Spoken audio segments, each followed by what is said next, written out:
Hola, bienvenidos a mi charla de la PyCon 2020 de integraciones con Async.io. Yo soy Ervateric, soy ingeniero en informática, trabajo en FaradaySec, que es una empresa que tiene una tool de ingeniería en seguridad informática. Yo estoy encargado del proyecto Agent Dispatcher. Como introducción personal, me interesa todo lo que es inteligencia artificial, machine learning, etc. A su vez, me interesan lo que es la automatización de procesos y como práctica de trabajo, las buenas prácticas por sobre las soluciones rápidas. Antes que nada, un aviso de lo que no vamos a hablar tanto en detalle en esta charla.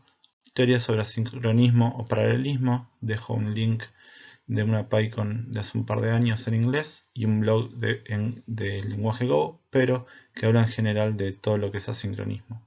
A su vez, de la librería Async.io, les dejo una charla de la PyCon de Argentina del año pasado y una charla de la PyCon de hace 3 años. Bien, metémonos de lleno en el problema de esta charla.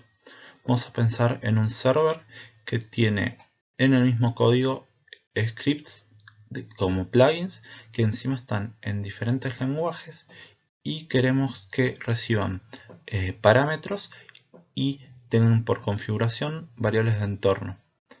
En el caso de mi trabajo era procesar reportes o consumir APIs externas.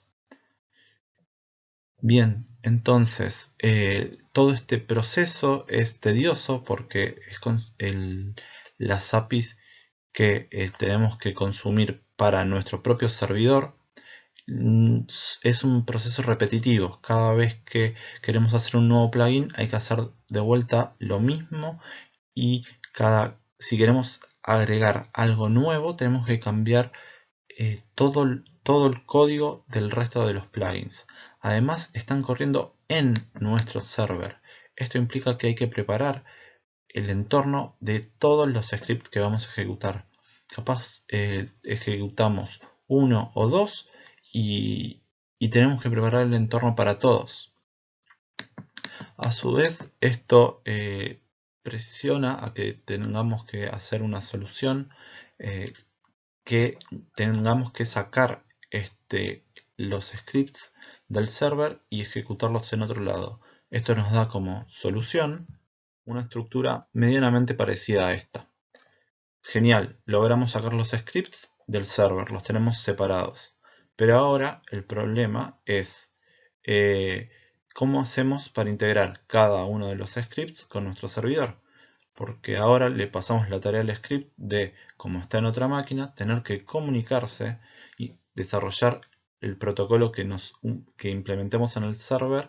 Cada uno de los scripts va a tener que desarrollarlo para poder comunicarse. Y esto no es lo que buscamos, porque la idea es que sea como sea la integración por un API, WebSocket, Paloma Mensajeras, nos tenemos que concentrar en lo que estamos integrando, no en cómo comunicarnos con el server. Entonces, lo que tenemos que tratar de hacer es buscar que todo pase por un software, en un solo lado, por un middleware, que vamos a llamarlo dispatcher. ¿Qué es lo que buscamos con el dispatcher?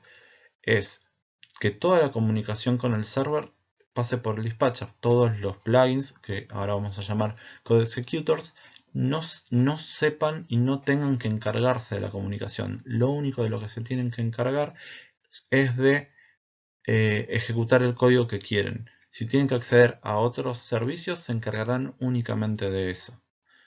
Por otro lado, el dispatcher tiene toda la config de la comunicación con el server, la implementación de ese protocolo y a la vez puede hacer un poco de manejo de los datos y chequeo de los datos que los scripts quieren mandar al servidor. Por otro lado, lo que pensamos es que los scripts están todos en una misma máquina, no queremos hacer más complejo el problema. Entonces, la comunicación debe ser por medios de IPC. ¿Esto qué significa? Que si bien los liberamos de la comunicación con el servidor, sí tenemos que pensar una manera al momento de desarrollar esta estructura de cómo va a haber una comunicación entre el dispatcher y el código que ejecutamos. La idea es que sea lo más fácil y transparente posible. Bien, hablando de lo transparente, ¿cómo es que va a ejecutarse todo este código? Bien, primero iniciamos el dispatcher. Esto va a generar que se quiera conectar con el servidor y el servidor va a tener toda la información de los plugins que este dispatcher tiene disponibles para ejecutar. Cuando el server quiere utilizar uno de ellos, le da toda la información de cómo tiene que correrse. El dispatcher hace pasamanos y el código empieza a ejecutarse. Cuando ya tiene datos para enviar, los pasa al dispatcher, que el dispatcher se encargará de pasarlos al servidor. De la misma manera, esto es continuo y sigue enviando esta información. Bien, ¿y cómo hacemos esto? Si lo pensamos de manera totalmente sincrónica, los scripts tienen que ser sí o sí procesos hijos de nuestro dispatcher. ¿Por qué? Porque están hechos en lenguajes diferentes a Python y no podemos ejecutar múltiples lenguajes en un mismo proceso.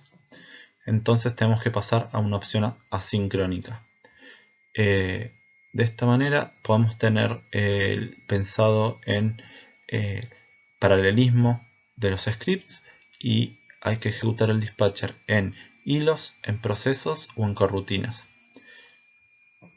La idea de tenerlo en procesos o hilos es un poco compleja porque nos vamos a estar mucho más tiempo pensando en si las estructuras ya están seteadas para los hilos o procesos que el foco del problema, que es simplemente ejecutar procesos hijos y comunicarme con ellos. Entonces la opción elegida es corrutinas a través de asyncio. Esto nos permite tener un único proceso en un único thread. ¿Qué ventajas nos da esto? Si el dispatcher muere, todas las corrutinas mueren al mismo tiempo. Y a su vez, como los scripts son procesos hijos, quedan como procesos huérfanos, que el sistema operativo se va a encargar de matar.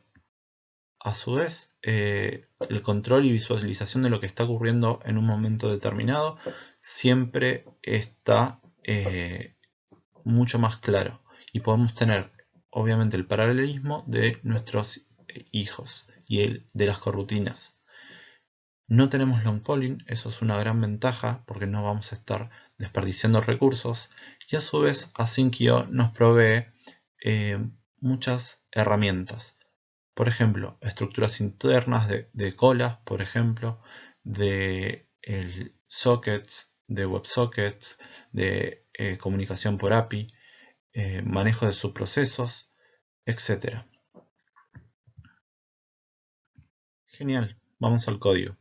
Pueden acceder al repositorio que está en GitHub y vamos a hablar primero de la estructura que vamos a encontrar y ver ahora.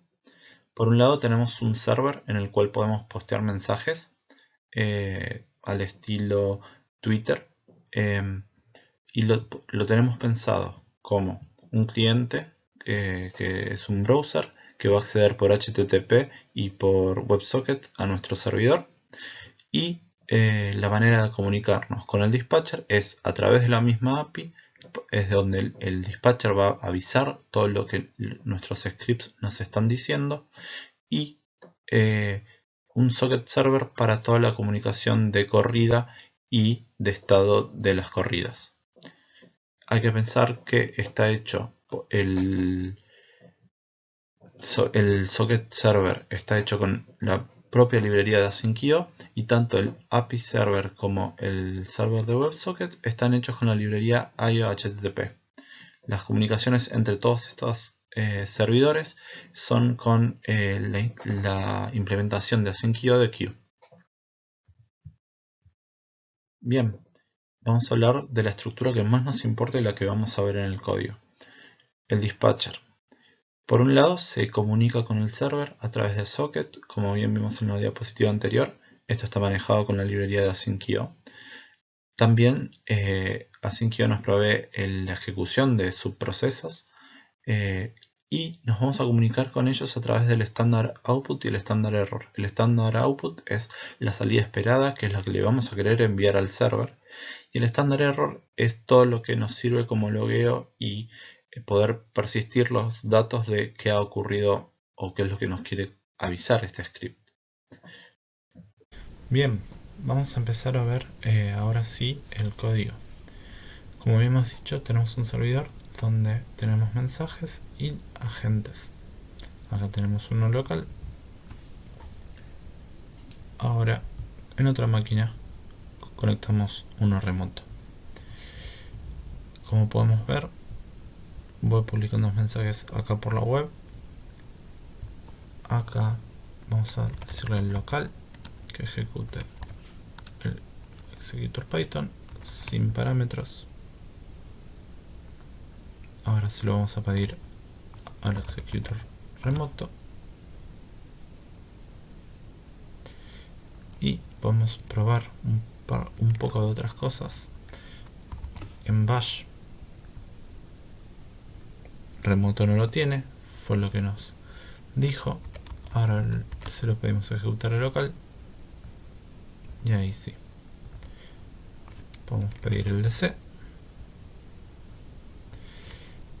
y ahora sí podemos ver cosas interesantes como P4, que me dice que de todos los argumentos el primero es obligatorio y los siguientes no. Si no le paso argumentos me avisa que no puede iniciar. Si le paso el argumento requerido, inicia, está corriendo y publica mensajes. Podemos asumir que esto es el parámetro. Podemos volverlo a correr y efectivamente lo es. Y también podemos intentar ver qué pasa si el script falla. Nos avisa de otra manera, sin embargo el código, en parte del código se ejecutó. Bien, vamos a ver un par de cosas. Vamos a ver los executors en sí mismos. Acá tenemos el de bash, simplemente muestra un JSON. Es tan simple como en el standard output mostrar un JSON, que es el que se va a mandar. El de C es otro diccionario un poco escapado, pero sigue siendo sencillo. Python es el mismo código el de PyFail que el de Py, eso ya lo vamos a ver, pero todo esto es gracias a una variable de entorno. Y MightyPython es el que tiene los parámetros y los va usando. Algo importante es que agregar un string de default para no poder pisar con las variables de entorno que podemos configurar. Es decir, podemos tener una variable de entorno y un parámetro con el mismo nombre y uno no va a pisar al otro. Bien, ¿cómo esto impacta en la configuración? Vamos a ver el archivo de configuración. Lo único que se tiene es un host y el puerto, el nombre del agente con los executors que tiene. En el caso de Python, ejecuta el Python sin parámetros, sin variables de entorno. El PyFail es exactamente igual, simplemente tiene la variable de entorno fail seteada. Podría ir cualquier cosa, porque como podemos ver en el código, es si hay algo que se setea. P4 es quien me dice qué parámetros son obligatorios o no, y el resto es un script a ejecutar. Bien, vamos a pasar ahora sí a lo importante, el dispatcher. Hablamos que primero se tenía que inicializar. Para esto lee la config, la trata de parsear, setea todas sus variables según el archivo de configuración que recién vimos y se agrega una sesión para poder pegarle al endpoint. Además, tenemos funciones de escritura y lectura del socket. Esto es un stream writer y un stream reader que se hacen en el connect, como se puede ver acá. Lo primero que se hace es enviar la data de conexión y luego se entra a una rutina, como podemos ver, que se llama runAwait, que es un while true donde se está leyendo continuamente con un await y se crea una tarea para ejecutar la data que se lee.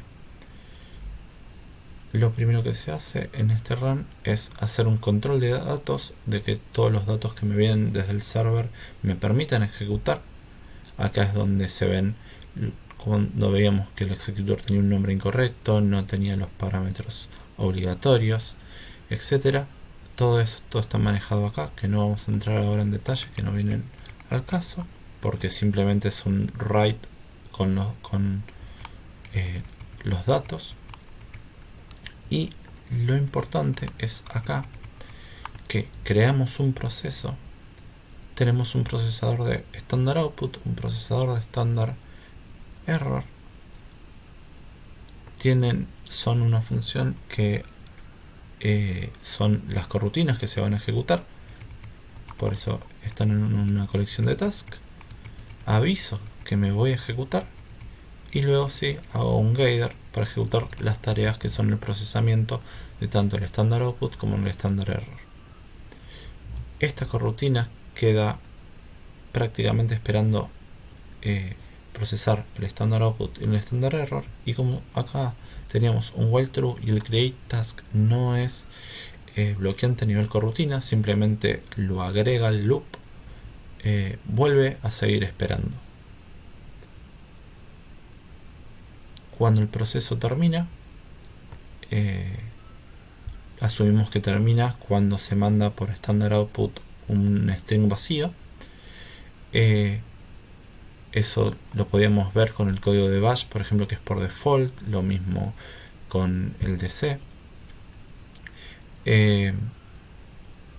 Cuando el proceso termina, los dos procesadores terminan, el gather pasa a la siguiente función, hacemos un communicate para esperar a que el proceso efectivamente termine, y después nos aseguramos de que haya un return count y nos garantizamos de que este return count sea 0. En ese caso asumimos que terminó con éxito. En el caso contrario, asumimos que terminó con un fracaso. Esto es la información de ejemplo de un run status que se mandó al servidor y eran los diferentes colores que podíamos ver. Al momento de conectarse, el action era distinto, era un join, mandaba el nombre y la lista de executors. Bien, habíamos hablado de los procesadores de líneas. Definimos una clase genérica que es procesar líneas.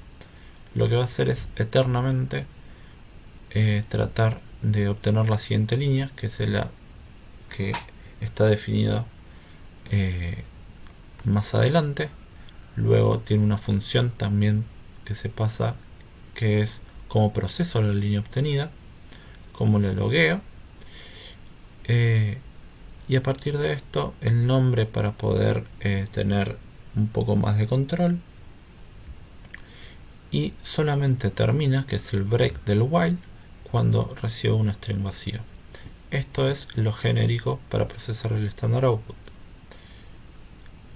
El log, el processing y el next line, que son las funciones que son pasadas para el process line, no están implementadas en esta porque es genérica.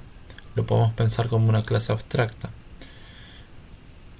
Lo que hacemos después es heredar de estas funciones e implementar las funciones que anteriormente no estaban procesadas, inicializadas.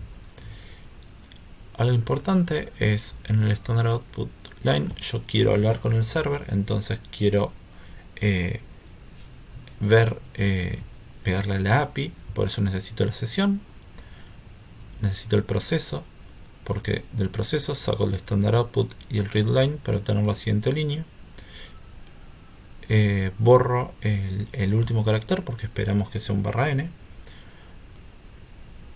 Acá tenemos cómo obtener de la configuración la URL del servidor.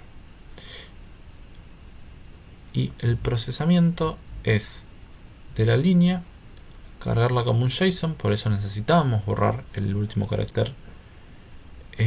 Y luego hacer un post con la sesión pasada a la URL con el JSON que nos pasaron. Tenemos que hacer un raise for status false porque no esperamos que en ningún momento rompa el dispatcher. Lo que tiene que hacer es loguear cualquier tipo de error. Por eso, en caso de que si el status no es lo esperado, loguea y sigue procesando. En cambio, ahora pasamos al standard error line. Es muy similar, pero el proceso, en vez de tener que estar enviándolo al servidor y demás, simplemente lo mostramos. Bien, ya vimos el código implementando la estructura, pero esto no está terminado, porque esto es una prueba de concepto y le faltan varias partes para poder llegar a ser código productivo. Del lado del server es totalmente preparado para esta charla, del lado del dispatcher está basado en el código que usamos en mi trabajo, pero hay partes que hay que agregar sí o sí. Una de ellas es SSL. Si el dispatcher está en otra red totalmente externa al server, el server debería tener un certificado autofirmado o algo similar, ya que si no, podemos tener un man in the middle y ver que estén viendo toda la información que estamos transportando. Por otro lado, del lado tanto del server como del dispatcher, hace falta usar Marshmallow o alguna librería de marshalling para tener mayor control de que los modelos sean realmente los que esperamos. Y, por ejemplo, del lado del server, esperar respuestas de 400 y no de 500. Además de estos errores de formato, podemos tener otros tipos de errores inesperados. Por ejemplo, que se caiga la conexión del socket. Esto actualmente en el código no está manejado y habría que implementarlo. Así también la persistencia y la identificación de agentes del lado del server son necesarias, ya que en el código que tenemos ahora detenemos el server y todo se pierde. Pero al agregar persistencia podemos volver a iniciar el servidor, tener la data persistida justamente y poder agregar tokens a los agentes. ¿Por qué? Porque la idea es que cuando le peguen a los endpoints no son autenticados hoy en día en este ejemplo, pero un server real debería tenerlos autenticados, y del lado de código no esperamos un usuario y contraseña viajando por la red. Además, faltan tests en general tanto del lado del server del dispatcher y de integración de los mismos. Bien, muchas gracias por ver mi charla. Cualquier duda que tengan respecto al código, respecto a alguna que otra idea, todo es bienvenido y pueden mandarme un mail. Les dejo el link a estos slides y recuerden que en GitHub está el código publicado. Muchas gracias.